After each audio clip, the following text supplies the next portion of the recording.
أعوذ بالله أعوذ بالله من الشيطان الرجيم. بسم الله الرحمن الرحيم. الحمد لله رب العالمين، والصلاة والسلام على سيدنا محمد وعلى آله وأصحابه وسلم تسليما كثيرا. أما بعد, kaum muslimin wal muslimat yang dimuliakan Allah Subhanahu wa taala, kembali lagi di pagi hari ini di majelis yang ketiga, yaitu majelis Hidayatul Qur'ani wa Sunnah, di mana kita akan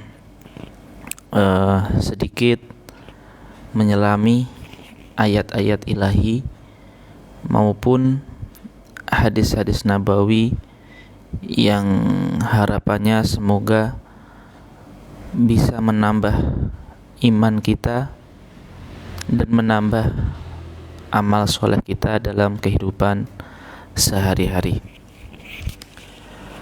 Di pertemuan yang pertama, kita sudah membahas yaitu tadabbur a'udzubillahi minasyaitonirrajim.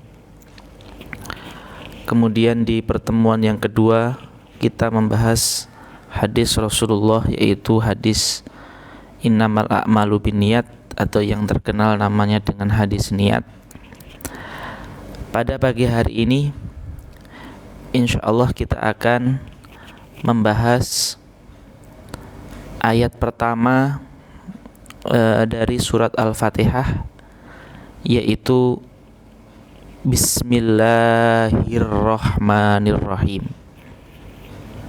Mungkin hadirin semuanya, kaum muslimin, kaum muslimat, pada pagi hari ini semuanya mengetahui apa terjemahan dari Bismillahirrahmanirrahim. Mungkin gampangannya yang diketahui kita semua adalah dengan nama Allah yang Maha Pengasih lagi Maha Penyayang. Itu mungkin arti Bismillahirrahmanirrahim yang umum, yang lumrah di telinga kita atau yang tersebar di sekitar kita. Tapi kita mencoba untuk mendalami lebih tentang Bismillahirrahmanirrahim niku nopo artosipun, apa artinya itu Bismillahirrahmanirrahim. Kaum muslimin, kaum muslimat, hadirin wal hadirat yang dimuliakan Allah Subhanahu wa taala, Bismillahirrahmanirrahim itu adalah ayat pertama dari surah Al-Fatihah.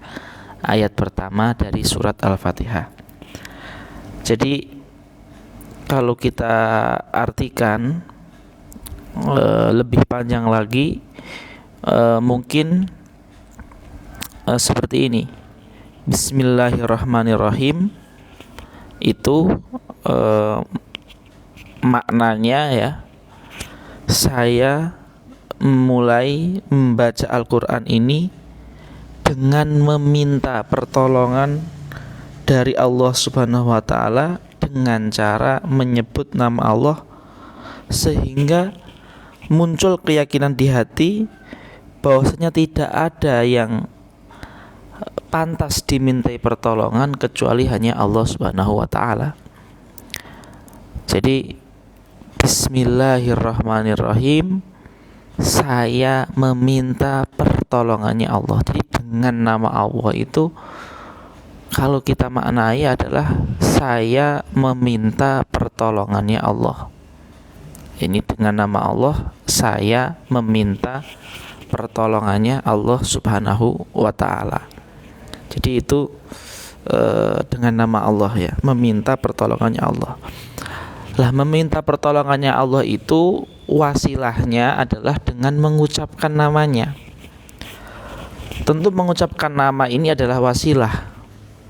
Tujuan akhirnya adalah bagaimana hati kita nyambung kepada Allah, bahwasanya tidak ada yang bisa memberi kita kekuatan, kemampuan bahkan untuk baca Al-Quran, kemampuan untuk melakukan ibadah, kemampuan untuk beramal soleh, ya, kecuali memang di sana ada pertolongan dari Allah Subhanahu wa taala.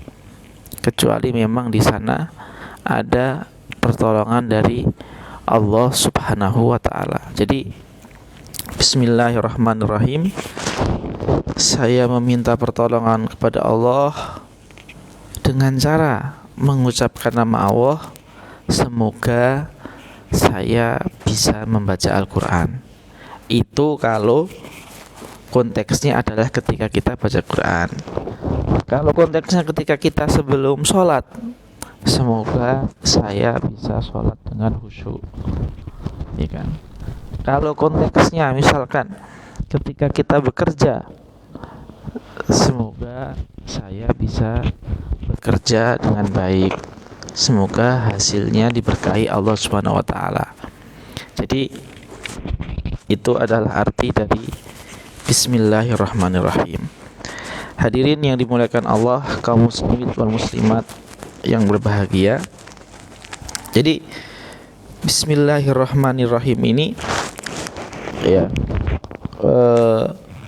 ulama sempat mengatakan ada sebuah kitab, ya, judul kitabnya itu adalah Nuzhatul Majalis. Di dalam kitab Nuzhatul Majalis dikatakan bahwasanya ketika Allah Subhanahu wa taala berfirman, walaqad ataina Dawuda wa Sulaimana ilma, ya, ketika Allah berfirman, dan sungguh kami telah ajarkan kepada Nabi Daud dan Nabi Sulaiman itu ilmu.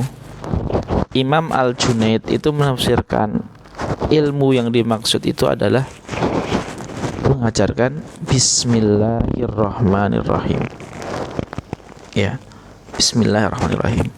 Jadi bismillahirrahmanirrahim itu memiliki beberapa fadilah, ya. Jadi itu yang pertama, ya, yang dikatakan oleh Imam Junaid bahwasanya ilmu yang Allah telah ajarkan kepada Nabi Daud dan Nabi Sulaiman itu ilmunya itu adalah bismillahirrahmanirrahim, mengucapkan bismillahirrahmanirrahim dan meresapi, menghayati kata bismillah, makna bismillah itu di dalam hatinya.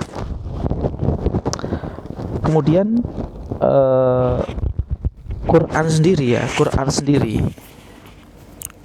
yang ayatnya berjumlah 6.000 sekian, suratnya berjumlah 114 surat, itu dimulai dengan bismillah, dengan nama Allah, ya, dimulai dengan nama Allah. Jadi awal Al-Quran itu bismillah dengan nama Allah, itu awal Al-Quran, ya. Jadi Al-Quran itu diawali dengan bismillah. Itu menunjukkan apa? Menunjukkan isyarat bahwa Allah Subhanahu wa ta'ala harus dikedepankan, harus didahulukan dalam segala hal di dalam lini hidup kita. Dan membaca bismillah dengan khusyuk dan membaca bismillah dengan khidmat merupakan sebuah ikhtiar dan upaya agar kita sampai ke situ. Jadi Al-Quran itu kan dimulainya dengan bismillah, itu isyarat bahwasanya apapun urusan kita, pekerjaan yang berkenaan dengan ibadah atau berkenaan dengan muamalah, berkenaan dengan akhirat, berkenaan dengan dunia, ya, itu harus kita mulai dengan nama Allah, untuk Allah, dari Allah, karena Allah, dan kembali untuk Allah, kepada Allah. Jadi semuanya murni untuk Allah Subhanahu wa taala.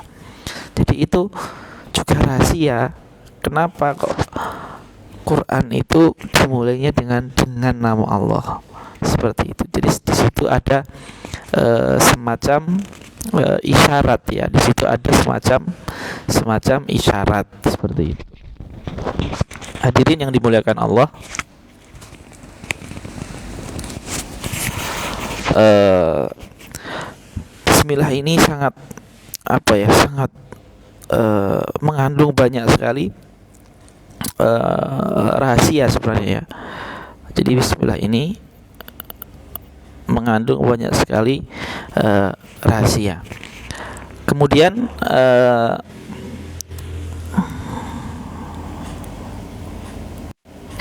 kemudian juga kalau kita kembali ke ayat-ayat Quran yang lain ya, ayat-ayat Quran yang lain, misalkan a'udzubillahi minasyaitonirrajim wa qala arkabu fiha bismillahi majriha wa mursaha, dan naiklah kalian dengan membaca bismillah, dengan nama Allah Subhanahu wa taala.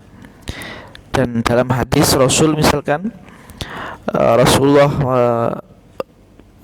bersabda ya, menyuruh atau memerintahkan atau menganjurkan kepada sahabat Abdullah ibnu Abbas radhiyallahu anhuma, beliau mengatakan, samillah, sebutlah nama Allah, wa kul biyaminik wa kul mimma yalik, sebutlah nama Allah, kemudian makan dengan tangan kanan, kemudian makan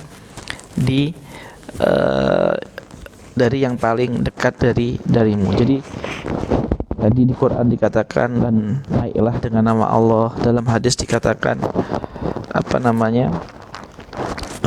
sebutlah nama Allah.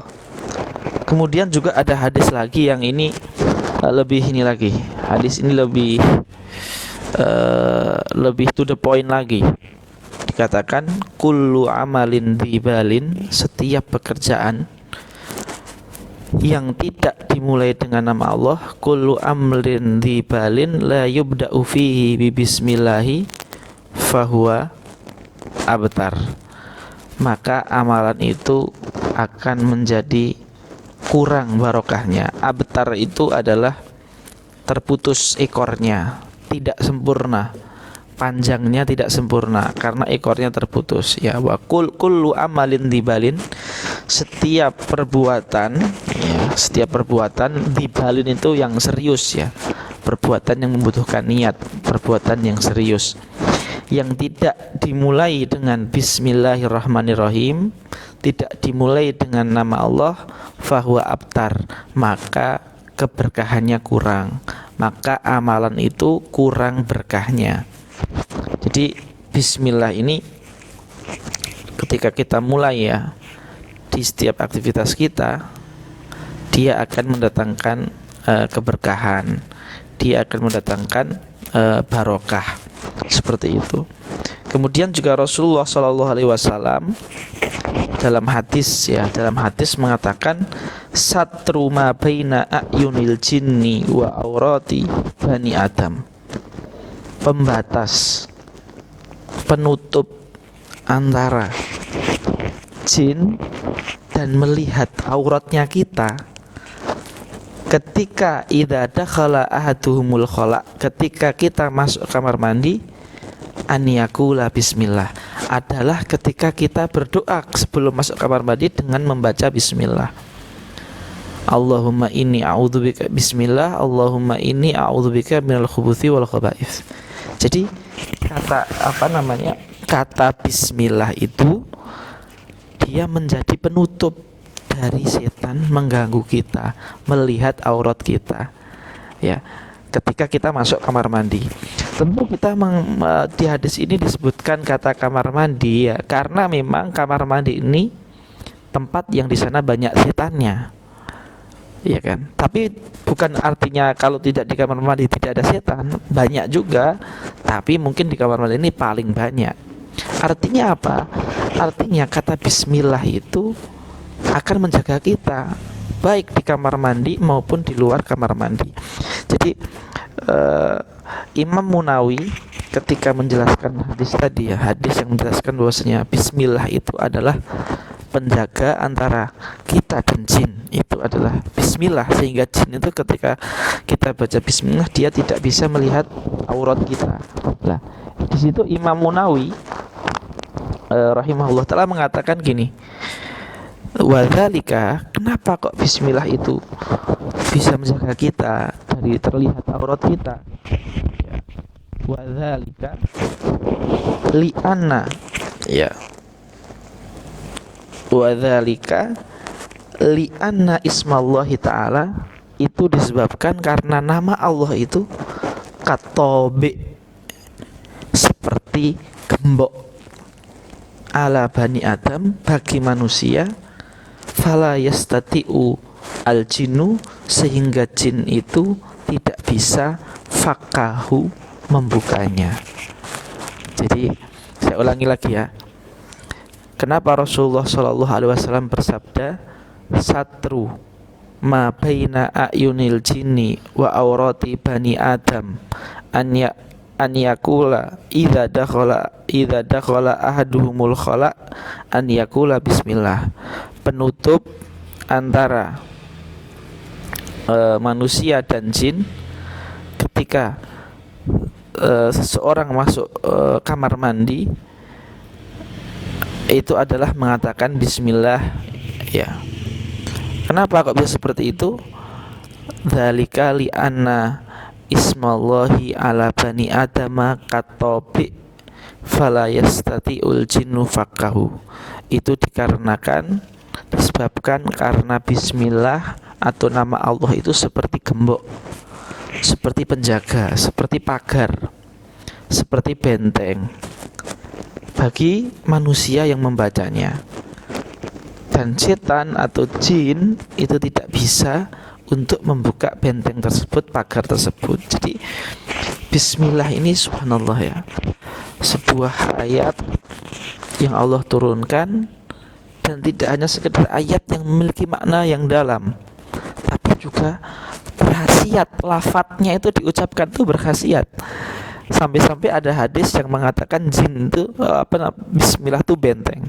Juga ada yang mengatakan setiap amalan yang tidak dibaca bismillah maka berkahnya sedikit. Jadi mengucapkan bismillah itu saja itu ada khasiatnya gitu loh. Apalagi mentadaburi arti bismillah, menghadirkan artinya di hati, mengucapkannya saja itu sudah memiliki kekuatan tersendiri. Ya. Bahkan ini ya, ini paling batas minimalnya ya. Imam Ghazali itu pernah mengatakan gini, kalau ada orang menyebut nama Allah dan kebetulan kok menyebutnya itu sambil lalai, tidak khusyuk, itu tetap ditulis pahala. Saking khasiatnya itu, kalaupun kita sambil lalai pun ada pahalanya. Bukan artinya kita agar membiasakan zikir dalam keadaan lalai, enggak. Saking besarnya fadilah zikir menyebut nama Allah. Kata Imam Ghazali dalam Ihya, bahkan kalau lalai pun menyebut nama Allahnya itu artinya dia mengatakan bismillah, tapi kurang khusyuk, itu pun ditulis pahala. Saking besar fadilahnya gitu loh. Apalagi kalau khusyuk gitu, apalagi kalau khusyuk. Jadi itu bismillah. Kemudian ada athar ya. Ini ada athar. Athar ini dikatakan oleh seorang sahabat bernama Sayyidina Abdullah bin Mas'ud, dan ada di kitab Tafsir Qurtubi. Ya, jadi di Tafsir Qurtubi diriwayatkan sebuah athar, sebuah perkataan yang diucapkan oleh seorang sahabat bernama Sayyidina Abdullah bin Mas'ud. Apa perkataannya Sayyidina Abdullah bin Mas'ud? Man arada an yunajjiyahullah atau an yunjiyahullah ta'ala minaz zabaniyati at-tis'ata asyar. Barang siapa yang ingin Allah selamatkan dari neraka Zabaniyah, neraka malaikat Zabaniyah yang 19 jumlahnya yang menjaga neraka. Barang siapa ingin diselamatkan dari neraka dari malaikat Zabaniyah yang jumlahnya 19, falyaqra, maka bacalah bismillahirrahmanirrahim. Fa innaha tis'ata asyara harfan liyaj'alallah kulla harfin minha junnatan min wahidin minhu. Karena sesungguhnya bismillah itu jumlahnya 19 huruf, dan semoga Allah menjadikan setiap huruf, ya, semoga Allah menjadikan setiap huruf dari bismillah itu sebagai benteng dari setiap malaikat yang jumlahnya 19. Jadi satu huruf bismillah benteng dari satu malaikat. 9 huruf bismillah benteng dari 19 malaikat penjaga neraka agar tidak disiksa. Jadi ini juga diucapkan oleh Sayyidina Abdullah bin Mas'ud radhiyallahu anhu. Kesimpulannya para kaum muslimin wal muslimat yang dimuliakan Allah Subhanahu wa taala, mari ya kita membiasakan membaca bismillah di dalam setiap aktivitas kita, di dalam setiap kegiatan kita. Jangan sampai membiarkan setan untuk membisiki kita seperti ini. Ngapain kamu bismillah? Toh juga kamu nggak khusyuk bismillahnya, cuma asal ucap saja. Ya namanya latihan itu pertamanya memang cuma sering saja, belum sampai menetap di hati. Tapi ketika bismillah ini kita biasakan, kita sering sebut, maka insya Allah tabarakallah ya, maka insya Allah tabarakallah, jikalau Allah menghendaki, lama-lama nama Allah ini menjadi meresap di hati kita. Jadi tidak ada sesuatu yang instan langsung khusyuk, langsung bisa nama Allah itu menetap banget di hati kita ketika membaca bismillah. Mesti terkadang ada sambil khusyuknya, ada lalainya dikit ketika menyebut kata bismillah, tapi dengan selalu menyebut itu, lah itu yang akan membuat latihan kita untuk khusyuk itu selalu menyebut tadi. Kalau nggak pernah ya malah nggak sama sekali gitu loh. Maka semoga kita bisa membiasakan selalu bismillah di setiap aktivitas kita sehari-hari. Mungkin ini yang bisa kami sampaikan pada kesempatan pagi hari ini tentang mentadaburi Al-Fatihah ayat 1 ya. Bismillahirrahmanirrahim. Semoga bermanfaat. Allahumma anfa'na bima 'allamtana warzuqna uluman tanfa'una fid dini wad dunya wal akhirah. Aqulu qouli hadza wa astaghfirullaha li wa lakum. Allahumma arhamna bil Qur'an. Wassalamualaikum warahmatullahi wabarakatuh.